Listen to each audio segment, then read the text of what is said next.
What's going on, everybody? I'm Andrew Patrick, and welcome to For the Record.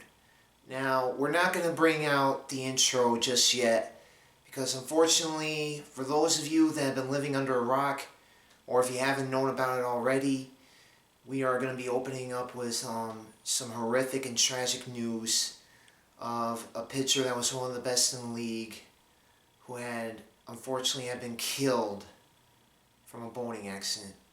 For those of you that already know, you already know who I'm talking about. As all-star pitcher from the Miami Marlins, Jose Fernandez, was killed in a boating accident Sunday morning at the too young age of 24. Already an all-star from this year, putting up all-star-like numbers with a 16-8 record, and second in strikeouts, only behind Max Scherzer with 267, whereas Fernandez had 253. An ERA under 3, 16 innings, like I said. But it doesn't really tell the whole story with how he had to defect and do better for his family and everything. I honestly was in shock when I heard the news. And I'm a Yankee fan. Everyone at least knows it for a little bit. But hearing this just really shook me to the core. I couldn't believe it. I thought it was just some kind of sick joke, and this wasn't real. Unfortunately, that's the case. And Jose Fernandez really was one of the best pitchers in all of baseball. Had nasty stuff, had a great ability to strike out people in a blink of an eye. And I mean, the man only had like 38 wins, an ERA under 3, already shown the ability as one of the best strikeout pitchers, and easily the ace of the Marlins staff, and would have been the future if he continued on in his career and stayed healthy. And it's not just from how talented he was, because there's a lot of talented people who could be jerks, but you can't say that about Jose Fernandez. From the looks of it, he seemed like a guy who loved to play the game, and you don't see that often in sports in general, especially in Major League Baseball, where everyone has to be serious. The man had a lot of enthusiasm, he had a lot of passion, had a lot of zest for the game that not a lot of people have. And sadly, he's the one that has to go in such a very, very short time.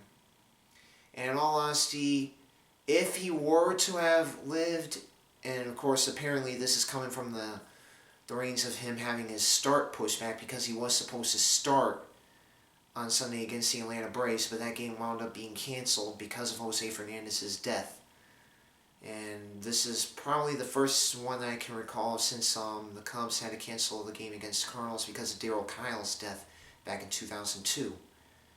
I believe it was 2002. Correct me if I'm wrong in the comments below if it's otherwise. But if Jose Fernandez were still living, I would guarantee that he probably would have had a chance to strike out 300 batters for the next year. It would have been a breakout year. 20 wins would have been doable at some point in the future. And in all honesty, as far as how many wins he would have had in his career, this is an estimate. Don't take it in the face value of anything. I'm just estimating. I think they would have had at least 250 wins in his career, especially if the Marlins decided to build a great team around him that can score him enough runs. And I think that 3,000 strikeouts would have been doable as well. I mean, he would have been the greatest Marlins pitcher of all time if he isn't considered that already in the wake of his death. It's a very sad day, and of course, he's not the only one that passed away this Sunday, as we have also got news that Arnold Palmer, the legendary golfer, had passed away at the age of 87. This is a man that had 62 PGA titles. Many consider him the king of golf. Very influential from the big three with Phil Mickelson, or is it Jack Nicholson? I don't know. Don't slander me, but of course, gotta consider him one of the greats, definitely one of the greatest golfers to ever live. I mean, he definitely lived a long life. But fortunately, 2 people died today. A legend, and a man that probably would have been a baseball legend if he really stepped up his level, 1,000 octaves over everyone else. And rest in peace to Arnold Palmer. You definitely deserved it. He had a hell of a life. thoughts and condolences go first and foremost to the Miami Marlins organization, Jose Fernandez's family, and friends. This was a man that should have never been in a boating accident. If he actually started, I got a feeling that he probably would still be here, and I wouldn't be making these news today as I make my first comeback here.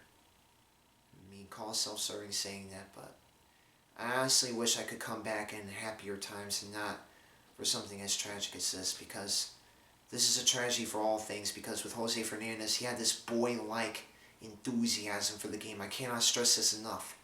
That is why he's being sorely missed, because he seemed to me a great guy, a man who loved life and lived it to the fullest, which it seemed like what he was doing when he was on the boat, but unfortunately hit rocks and it overturned, and apparently the boat where he was ejected from hit him. It's a sad day.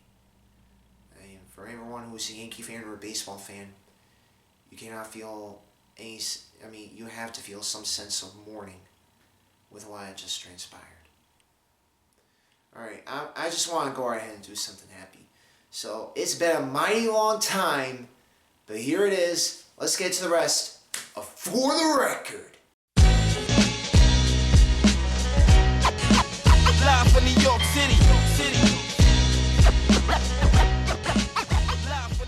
I'm very sorry about not putting up a lot of stuff. I haven't really had the enthusiasm to kind of record anything YouTube-like, but I'm just going to bring out the tribute to Fernandez and Arnold Palmer, and that'll probably be it. I'll cover a few scores, but that's about it. And of course, there is some good news as Vince Scully's final game in his 67-year career in broadcasting came to an end on a very high note. As in extra innings, the Dodgers went along to clinch the National League West title 3-2 over the Colorado Rockies, thanks to a walk-off home run by a man that hasn't had a home run since 2014. The name escapes me, but you already know what happened. And of course, the Blue Jays went along to beat the Yankees 4-3 to a walk-off winner.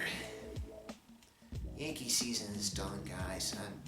What more needs to be said? And of course, Boston won, big whoop.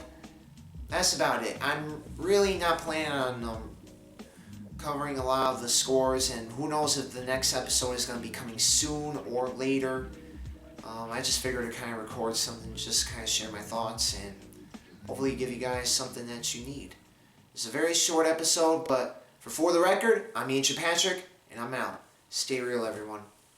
And hug your close ones tight tonight. Wicked when I kick it, yeah, that's the ticket. For the record.